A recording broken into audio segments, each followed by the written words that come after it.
This is Optimal Relationships Daily, episode 1213, Healing Your Relationship from Infidelity, by Dr. Susan Chanderbhan of ChandPsych.com.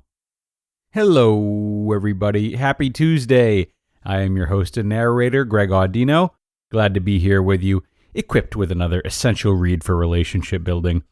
And this one feels particularly essential because it addresses a harsh reality of relationships that is so easy to either avoid or meet with sheer resistance.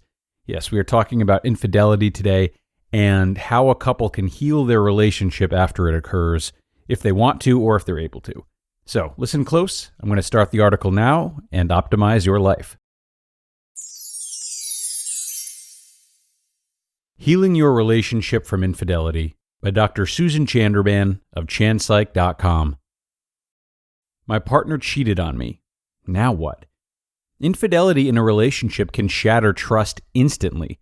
It's devastating to find out that your partner has betrayed you, whether with an emotional or physical relationship with another person. But it doesn't automatically mean the relationship has to end. If you're committed to your relationship and you want to work on making it strong once again, it requires rebuilding trust together. Keep in mind that both partners have to be on board with rebuilding that trust. That's hard to hear if you're the partner who's been cheated on. Often, you feel so angry and resentful, you think that you were the one who was wronged, so your partner should be the one working on regaining your trust. But to successfully rebuild a relationship after infidelity, both people in the relationship have to put in the effort to strengthen it. Unfortunately, that's often easier said than done if you don't know where to start on rebuilding that trust. So, how can you both work on restoring your relationship after an affair? Commit to the relationship.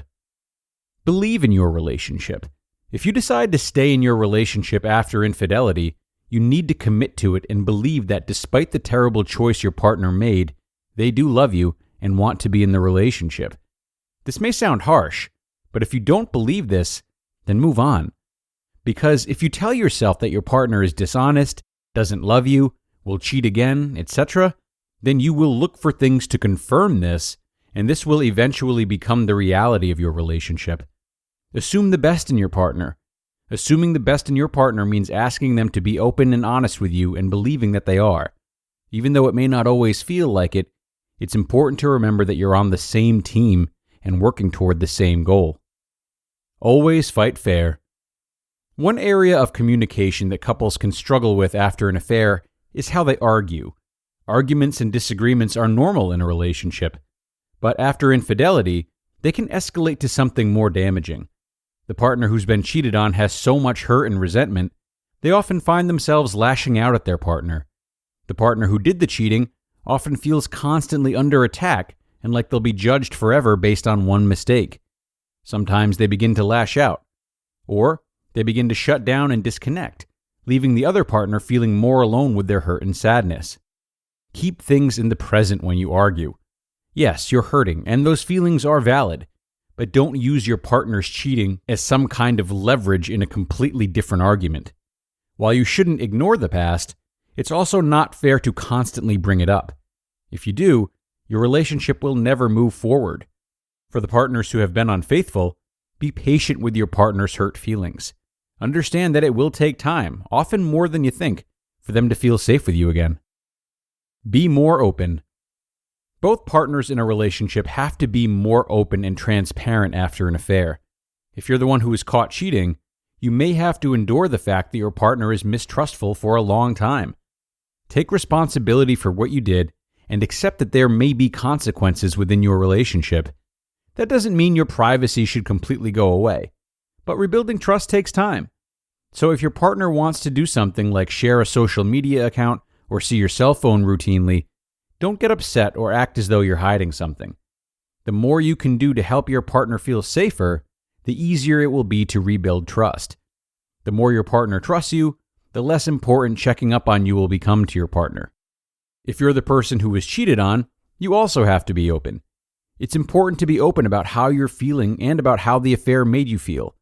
It's difficult, but try to dig underneath your anger and let your partner see your more vulnerable feelings, the hurt and the loss. The more you can talk about the vulnerable feelings, the easier it will be for your partner to respond to you and offer you comfort. The more your partner can comfort you, the easier it will be for you to feel safer and more loved in the relationship, and ultimately move past the affair. Getting through an affair as a couple. After infidelity, you may feel the relationship is doomed, but it's up to the partners in the relationship. The key is to realize that in some sense, infidelity is like a hurricane that devastates a house. You can't continue living in the shell of the old house. You have to rebuild a new house. So, commit to doing the hard work required to build a new relationship. While there are no guarantees with any relationship, working toward the common goal of rebuilding trust will help build the foundation of a stronger, lasting relationship. You just listened to the post titled, Healing Your Relationship from Infidelity by Dr. Susan Chanderbhan of ChandPsych.com. So I was talking to my nephew recently, asking him about his day at school, and he likes to get snarky with me sometimes. And when I said, "How was school?" he said, "School." Very uninspired, clearly not engaged or interested at all in elaborating. And he's done this before, and when he does, I find myself wondering what he's really interested in, right? Well, that's when I discovered OutSchool. OutSchool offers the largest variety of live, interactive online classes for kids who are pre-K through high school. The classes are actually fun, too. They cover every interest you can think of, and some you can't, like video game design, cartoon animation, playing an instrument, speaking a language, creative writing, and so much more, all super affordable, too. And you can choose the size and group that works best for your child, including one-on-one classes, making it easy for them to learn no matter what. OutSchool has helped my nephew get excited about learning, and they can help your kids too.